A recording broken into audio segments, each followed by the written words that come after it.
Vamos abrir as nossas Bíblias no Evangelho de Lucas, capítulo 9. Nós vamos ler do versículo 57 ao versículo 62. Evangelho segundo Lucas, capítulo 9, do versículo 57 ao 62.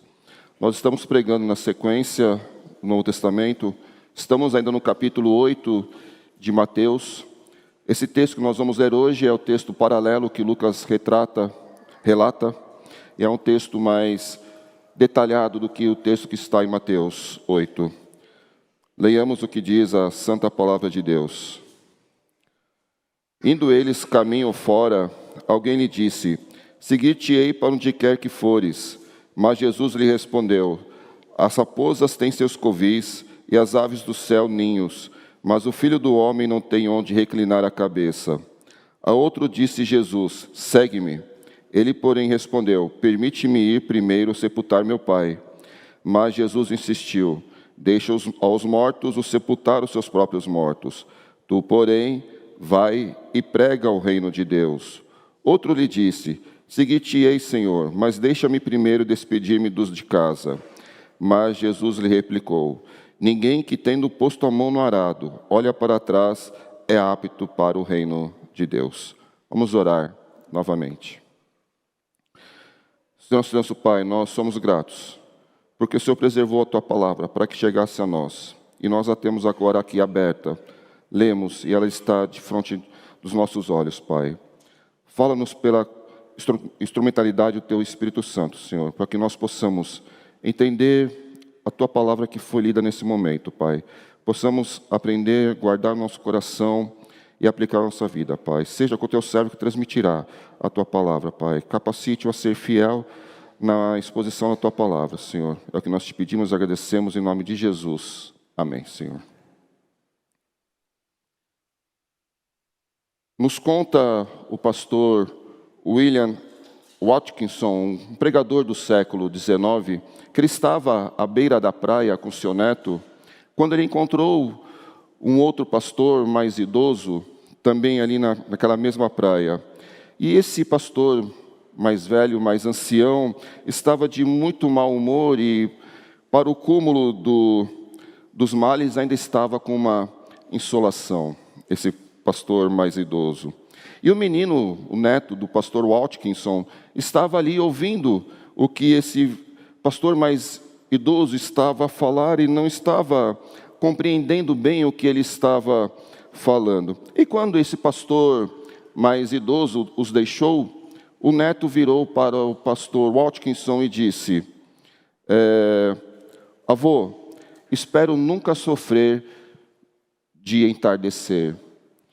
O cristão marcha não para o entardecer, e sim para o amanhecer.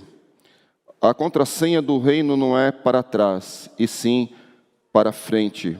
A este homem Jesus, que nós estamos analisando aqui nesse texto, Jesus não disse, nem segue-me, nem volte. Disse-lhe: não aceito o serviço de mornos. E deixou para que tomasse a sua própria decisão.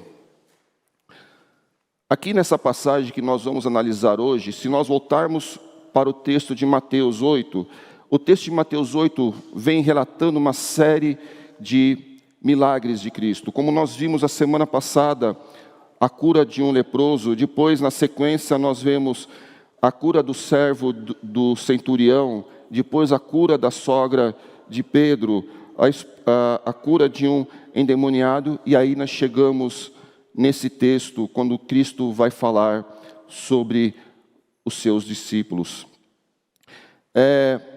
Contudo, dificilmente se compara ao breve, essas histórias relatadas dos milagres de Cristo, contudo, dificilmente se compara ao breve e belo intervalo entre dois atos dramáticos, uma espécie de agradável pausa para aliviar a tensão. Ao contrário, o tema de sofrimento e renúncia está sublinhado aqui. Uma vez mais, uma grande multidão cerca a Cristo. É entardecer ali, naquele momento em que Cristo fala essas palavras. Mateus 8, 18 a 22 está vinculando ao contexto seguinte, e não ao imediatamente precedente. Jesus era frequentemente cercado por multidões. E às vezes também, depois de certo tempo, ele despedia essas multidões. Por que ele agia assim? Por que ele despedia as multidões? Ele era perfeitamente divino, mas também era perfeitamente humano. E ele precisava de tempo para descansar, de tempo para orar, e tempo também para dormir. Assim, ele já tinha dado ordem aos seus discípulos para passar para outra margem do lago. E ele também despedia as multidões para que o entusiasmo dessas multidões não se elevassem a um nível demasiadamente alto e com muita afoiteza. Já se havia dado ordem aos discípulos para passarem para o lado oposto. Nesse cenário, momentos antes de haver essa travessia, surgem 3 homens que se aproximam de Jesus. Eles desejavam juntar-se ao círculo íntimo de Jesus, dos seus discípulos, bem como acompanhar a Jesus nas suas jornadas. Pensando nisso, nessas 3 situações, desses 3 homens, nós vamos trabalhar com o seguinte tema nesta manhã: o custo de ser discípulo de Cristo. E nós vamos ver hoje 3 características que esses homens nos mostram, que nós devemos evitar se nós queremos nos tornar um bom servo de Deus nos trabalhos do nosso Senhor. E qual é o primeiro que nós devemos evitar? É saber que nós não temos um lar aqui. E nós vemos isso no versículo 58 do nosso texto que nós acabamos de ler. Jesus respondeu: as raposas têm seus covis e as aves do céu ninhos, mas o Filho do Homem não tem onde reclinar a cabeça. Então os animais têm as suas habitações, têm os seus lares, em que eles podem regressar sempre, em que eles se sentem seguros, onde uma moradia temporal. As raposas têm seus covis, as aves dos céus têm ninhos, os animais têm para onde voltar, para onde se abrigar. Mas o Filho do Homem, Cristo, não tem um lar permanente nesse mundo. Isso indica que nós, seus discípulos, também não temos um lar neste mundo. Somos estrangeiros, somos exilados da nossa pátria celestial. E o que é um exilado? Exilado é uma pessoa que foi expulsa da sua pátria original. Aí você pode perguntar: de que pátria que nós fomos expulsos? De onde nós somos expulsos? Nossos pais, Adão e Eva, foram expulsos do Jardim do Éden. Em Gênesis 3, 22, 23, nós lemos: então disse o Senhor Deus: eis que o homem se tornou como um de nós, conhecedor do bem e do mal. Assim, que não estenda a mão e tome também da árvore da vida, e coma, e viva eternamente. O Senhor Deus por isso os lançou fora do Jardim do Éden, a fim de lavrar a terra de que fora tomado. Nós, como descendentes de Adão e Eva, já nascemos expatriados.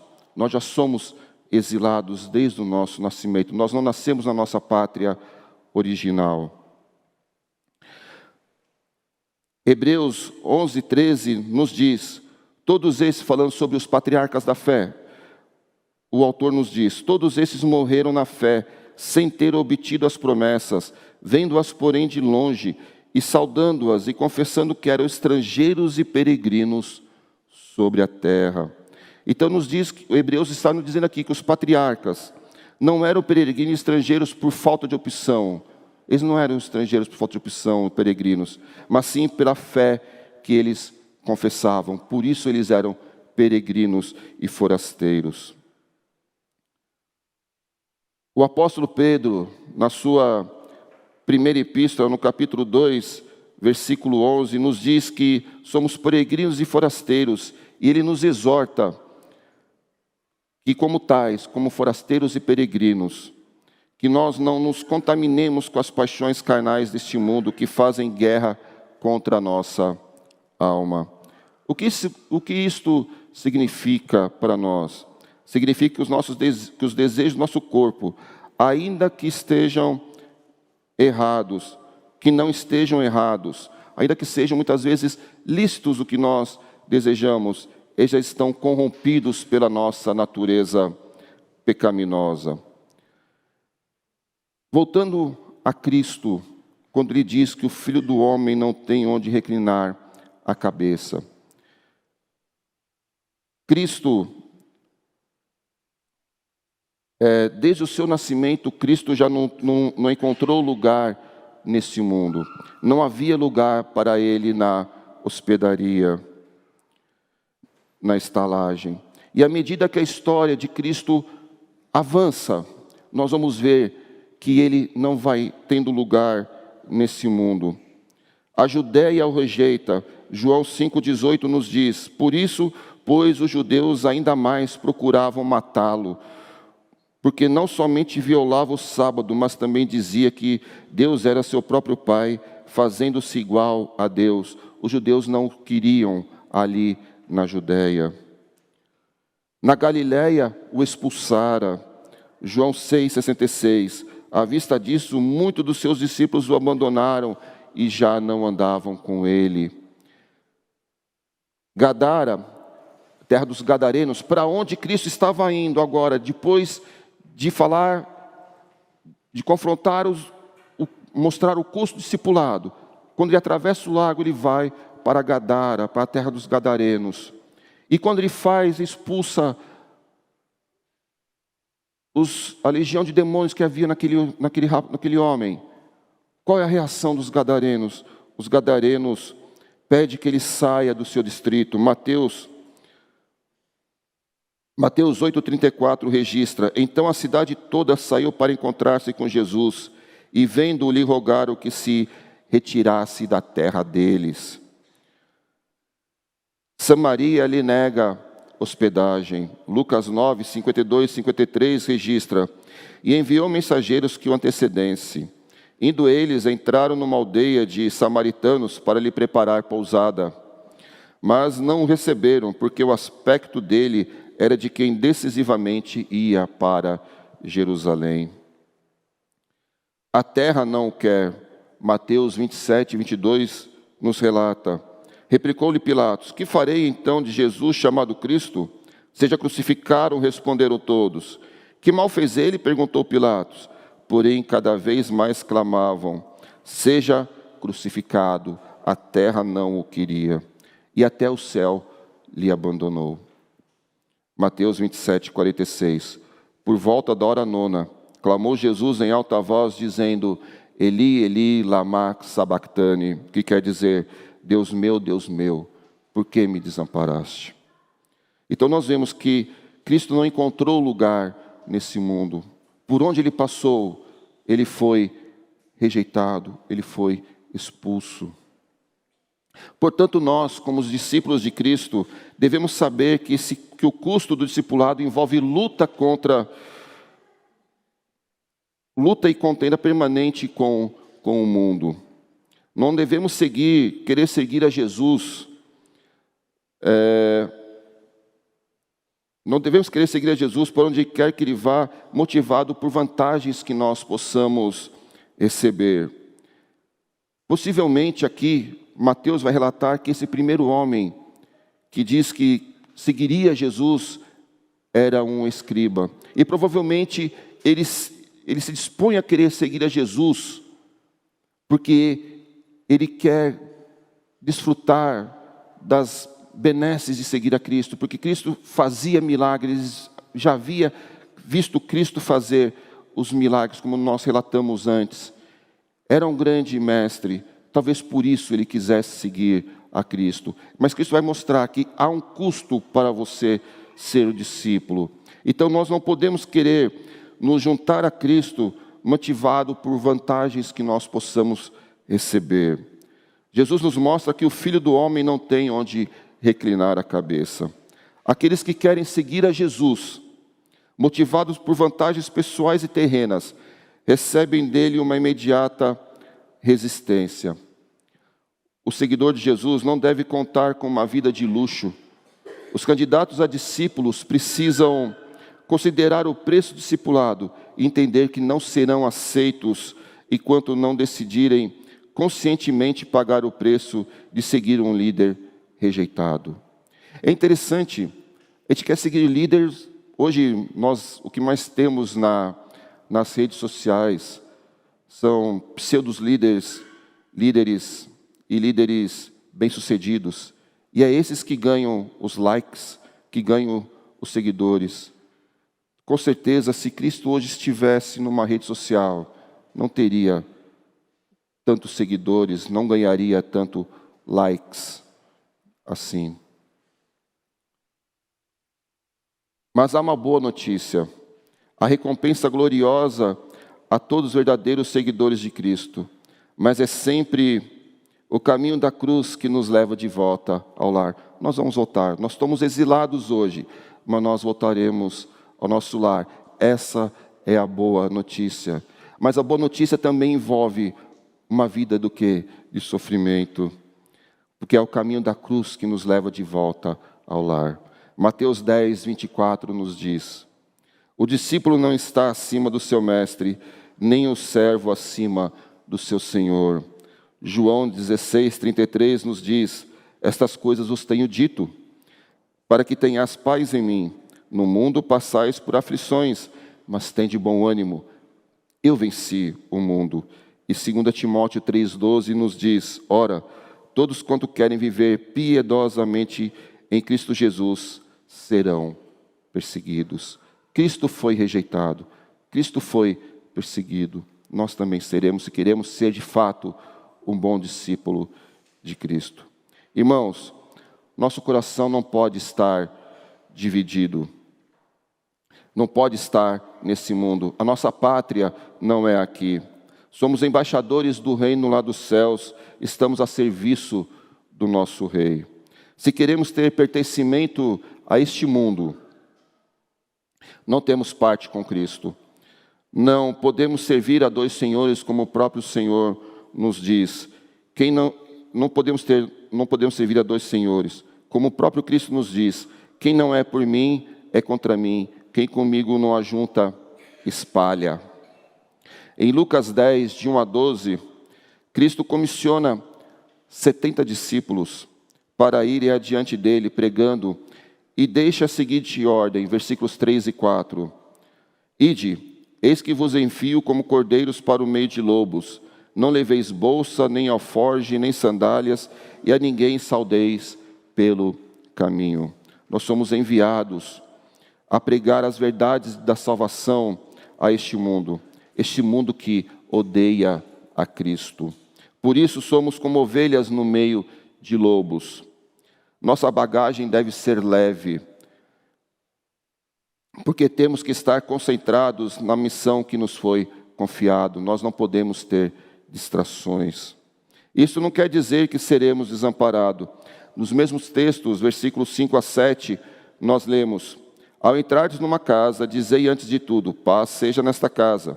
Se houver ali um filho da paz, repousará sobre ele a vossa paz. Se não houver, ela voltará para vós. Permanecei na mesma casa, comendo e bebendo do que eles tiverem, porque digno é o trabalhador do seu salário. Não andeis a mudar de casa em casa. Portanto, nós temos claro que não temos parte com esse mundo, não temos lar neste mundo. Nós somos abrigados muitas vezes por outros, mas nós mesmos lar neste mundo nós não temos. E não podemos ter bagagem que este mundo nos oferece. Antes devemos ter claro em nossa mente a mensagem que devemos pregar. Qual é a mensagem que nós devemos pregar? O versículo 9 desse texto de Lucas 10, de 1 a 12, nos diz: a vós outros está próximo o reino de Deus.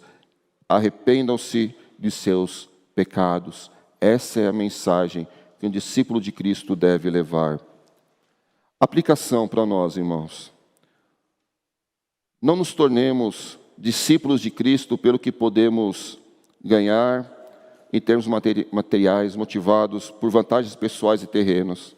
Não devemos contar com uma vida de luxo. Hoje a teologia da prosperidade, infelizmente, tem atraído muitos para as igrejas, prometendo um falso evangelho. Um evangelho de bênçãos e não um evangelho de custo, de renúncia, de servir a Cristo realmente. Somos chamados a sermos servos e a não a sermos senhores. Jeremias 48:10 já nos adverte: maldito aquele que fizer a obra do Senhor relaxadamente. Que nós tenhamos isso em mente, que nós saibamos que nós não devemos fazer a obra do Senhor relaxadamente. Então, o primeiro ponto é: nós não temos um lar aqui na terra. O segundo ponto: nós não devemos ter distrações no nosso trabalho como discípulo. Versículo 60. Mas Jesus insistiu: deixa aos mortos o sepultar os seus próprios mortos. Tu, porém, vai e prega o reino de Deus. Uma segunda lição que tiramos deste texto é que devemos não nos distrair com situações próprias desse mundo. Cristo não está dizendo que não é para essa pessoa não enterrar o seu pai. Não é isso que Cristo está dizendo. Cristo está dizendo que se queremos estar na sua companhia imediata, devemos nos unir a Ele agora mesmo. O fato de Jesus ser o Senhor soberano significa que o seguir a Ele deve ser em sujeição a tudo que Ele nos ordena, sem nenhuma reserva, condição ou qualificação. Jesus quer nos ensinar que no reino dos céus, os laços correspondentes à vida familiar terrena são superados pelos que unem aos membros da família celestial e espiritual. Seguir a Cristo deve ter uma prioridade maior que qualquer vínculo terreno. Em Lucas 10:26, Cristo nos diz: se alguém vem a mim e não aborrece a seu pai, e mãe, e mulher, e filhos, e irmãos, e irmãs, e aí na sua própria vida, não pode ser meu discípulo. O que Cristo nos ensina aqui, meus irmãos? Jesus está fazendo uma comparação, ensinando que Ele precisa ocupar o primeiro lugar em nossas vidas. O nosso amor deve ser devotado a Ele. A prioridade de vida do discípulo deve ser entendida como um amor tão grande por Deus, por Cristo, que faz com que o nosso amor pelos nossos parentes pareça ódio. As exigências do reino dos céus ultrapassam qualquer lealdade terrena. Jesus deixa claro que pregar o reino é a maior de todas as nossas prioridades. Nenhuma outra agenda pode se interpor entre o discípulo e a pregação do reino. A lealdade a Jesus e seu reino é mais importante do que a lealdade às normas culturais da sociedade. Em outras palavras, as exigências culturais da comunidade não são desculpas aceitáveis para o nosso fracasso como discípulo. Deixa aos mortos o sepultar os seus próprios mortos. Os mortos espiritualmente buscam primeiro o reino terreno. Aqueles que conhecem a Deus se caracterizam por... Aqueles que não conhecem a Deus se caracterizam por busca de bens e prazeres terrenos, por medo ou por ganância. Medo por quê? Porque como eles não têm a sua vida entregues a Cristo, não sabem o que lhes espera no futuro. Então, eles vão depositar a sua esperança no quê? No dinheiro, no trabalho, nos bens materiais. É nisso que eles vão depositar a sua confiança. E eles procuram juntar dinheiro, porque é o que lhe resta, por essa ganância. Eles não têm outro objetivo na sua vida, nós temos: pregar o Evangelho. Isso é o mais importante para nós. Como os não crentes não têm outro objetivo, o que lhes resta senão juntar tesouros aqui na terra? Nós devemos juntar tesouros, não aqui na terra, mas no céu, onde nem traça e nem ferrugem corroem. Nós, porém, discípulos de Cristo, devemos ter uma prioridade mais alta, investindo nossos melhores esforços na busca do glorioso reino de Deus e na obediência à sua vontade, confiando que Deus nos proverá quanto às nossas necessidades. Isto quer dizer, tornar o governo soberano de Deus e o nosso correto relacionamento com Ele é a maior prioridade da nossa vida. A preocupação é inconsistente com a nossa preocupação é inconsistente com essas prioridades, porque põe em dúvida a soberania e a divindade de Deus e nos desvia dos nossos verdadeiros objetivos de vida. Deus proverá todas as nossas necessidades daqueles que arriscam tudo por Ele. Mateus 6,33 diz: buscai, pois, em primeiro lugar o seu reino e a sua justiça, e todas estas coisas vos serão acrescentadas. No Catecismo de Heidelberg, na sua pergunta 122, nós lemos: qual a primeira petição, se referindo à oração que Cristo nos ensinou? E a resposta é: qual é a primeira petição? Santificado seja o teu nome. E o Catecismo segue: o que quer dizer isto? Faze primeiro que te conheçamos em verdade, te santifiquemos, honremos e glorifiquemos em todas as tuas obras, em que brilham tua onipotência, sabedoria, bondade, justiça, misericórdia e verdade. Faze também que dirijamos toda a nossa vida, e aqui ele te deixa claro, nosso pensamento, palavras e obras, de tal maneira que teu nome não seja blasfemado por nossa causa, mas honrado e glorificado. Essa é a nossa missão. É nisso que nós devemos estar concentrados, é disso que nós não devemos nos distrair. Precisamos ter bem estabelecidos as nossas prioridades, conforme Paulo, na sua epístola aos Colossenses, nos diz: que em todas as coisas Cristo tenha preeminência. Cristo deve ter preeminência na nossa vida. Colossenses 1:8. O pastor luterano Dietrich Bonhoeffer, comentando o texto de Mateus 8, 21, 22, diz: Jesus convoca os homens para segui-lo, não como um professor ou como um padrão de uma vida de caridade, mas como Cristo, o Filho de Deus. Quando somos convocados para seguir a Cristo, somos convocados para uma ligação exclusiva com a sua pessoa. Portanto, não cabem distrações na execução desses chamados. Devemos render a Cristo abnegada devoção de coração. Uma aplicação: o que tem te distraído nesse mundo? O que tem consumido a sua lealdade a Deus? Trabalho, lazer, viagens, esportes? Tudo isso é lícito. Ensinam a mal em querer estas coisas, mas não devem ocupar o primeiro lugar na nossa vida.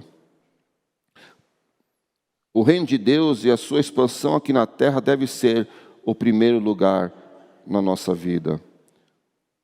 Temos deixado de frequentar a igreja e os seus trabalhos porque muitas vezes temos nos distraídos com situações que ainda lícitas são secundárias.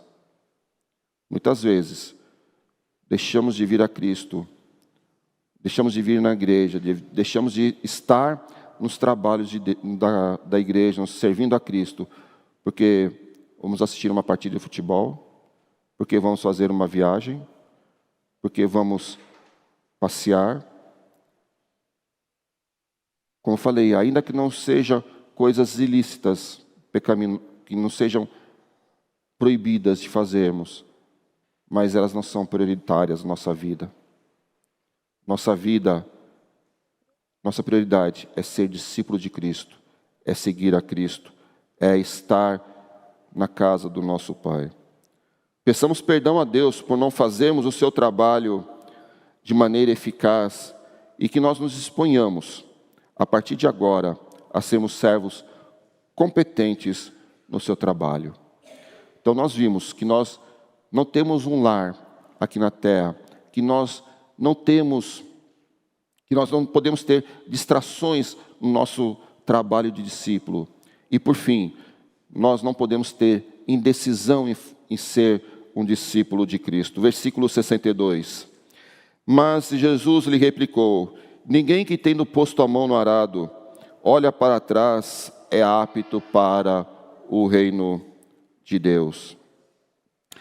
A resposta que Cristo dá a este terceiro homem, quando Cristo fala que ninguém que tendo posto a mão no arado, olha para trás, é apto para o reino de Deus, é um provérbio atribuído ao poeta grego Hesíodo. Arar numa direção enquanto olha para a direção oposta não vai dar certo. Quem já foi do campo sabe disso.